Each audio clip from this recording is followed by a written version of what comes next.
Okay, so today I actually wanted to be really real with you and honest and just genuinely share the pain, heartache, frustration that comes with moving countries. And don't get me wrong, I'm so grateful to be in Dubai. I'm so grateful to be starting like a new chapter. You know, in the last, God, 8 months, we've done 12 countries. So UK, Dubai in March, then Thailand, Bali, Australia, back to Bali. We went to the UK, Northern Ireland, then went to Spain, Portugal, Halifax, New York, and back to the UK. So I think it's fair to say that after a year of traveling, I am ready just to be down in one area for a bit. The places were incredible. So we've actually managed to.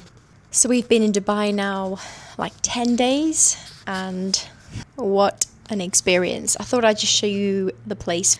So here's the bedroom. That's actually my office, my desk, 2 suitcases, hopefully won't be forever. This is the kitchen area. It's really nice, really light. Nick's doing some work. Obviously he had to claim the biggest screen going. This was my desk until someone decided to take it over. What? You should see the size of my TV that's coming. In fact, it's bigger than that over there. And that's what's most important, to be honest. You look beautiful, darling. I love you. This is the living room. Again, it's quite nice. It's really a nice place. So we're in a place called Bengati Corner.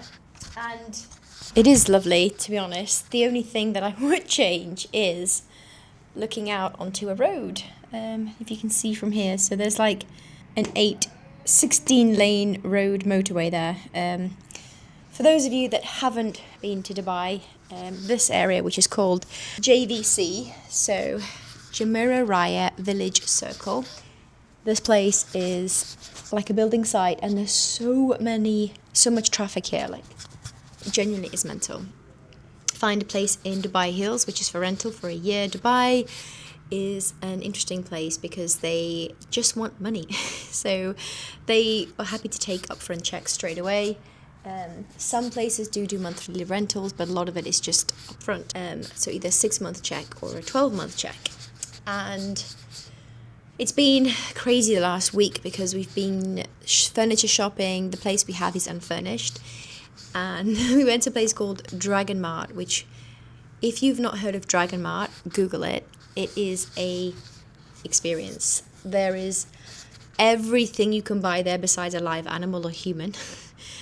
Genuinely, it is insanely busy. So many shops. You can basically custom make furniture, whatever you think of, you can have. So we actually had a custom bed, and again, it sounds all fancy, but the price of what you can pay for what you get. So, for example, for those of us that work in British pound, a custom bed and a custom sofa together would be like around £600. And you can obviously pick what style you have, etc. So it's actually much more reasonable than the UK. Today we were at a brunch with some, sometimes in life when you're like, how did I meet these people? Because they're just awesome, but also, it can be quite a lonely thing moving countries and not knowing anyone. And I met the hostess at a online event. How crazy is that, right? Actually a few months ago, and she said, oh, are you in Dubai? You come into Dubai. When you're here, let me know. And we connected. And today I went there for lunch. It was very surreal because her place was this beautiful villa, like done out in almost like a French contemporary style. Just so much soul and creativity that's gone into this place. It was just incredible. And we had this very interesting dish. Are you ready for this? It was like a spaghetti Indian dish. It was delicious. Really, like different textures, flavors. It was awesome. But what I wanted to share with you guys is the journey of becoming a horse listener. So for those of you that might have been following me, and for those people that are new, welcome. I am on a mission to make people become horse listeners, because when you become a horse listener, no matter what age, gender, ethnicity, whatever, where you are in the world, whether you are an Olympic level rider or you have a horse in the field you just want to understand more, this is who this is for. Because I believe that horses have this ability to make us better humans. And okay, very honest, for years I've said things like, horses make me feel a certain way, but I can't describe it. I don't know how to... when you really feel something and you want the world to know, but the minute it comes out of your mouth, it sounds like you're talking a different language. And I've recognized in the last few months that actually when I understand this story that I've told myself, that people, won't understand how I feel, which is, let's face it, a very selfish thing, because everyone has their own experience, and who am I to say that people can't have that way with horses? Of course they can. I've realized that the language, any language, is a limit to how you see the world.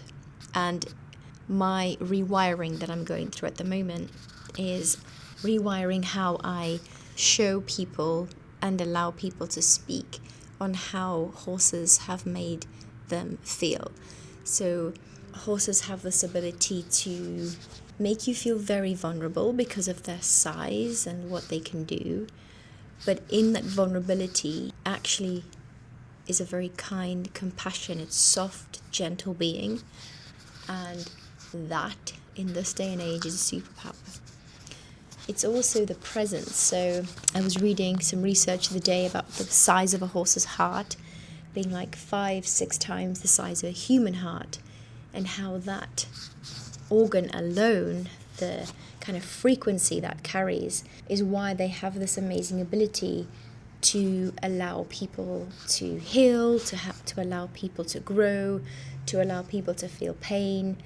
It's like yin and yang, right? But the point being that, as someone who's been a competitive rider most of my life and really understands like the everyday management of horses, I really feel that there's so many lessons that they teach us with their consistency, with us having to show up every day, with us just being humans. They really never judge us, they never hold any expectation. And when we recognize that as humans working with horses, we create a shift.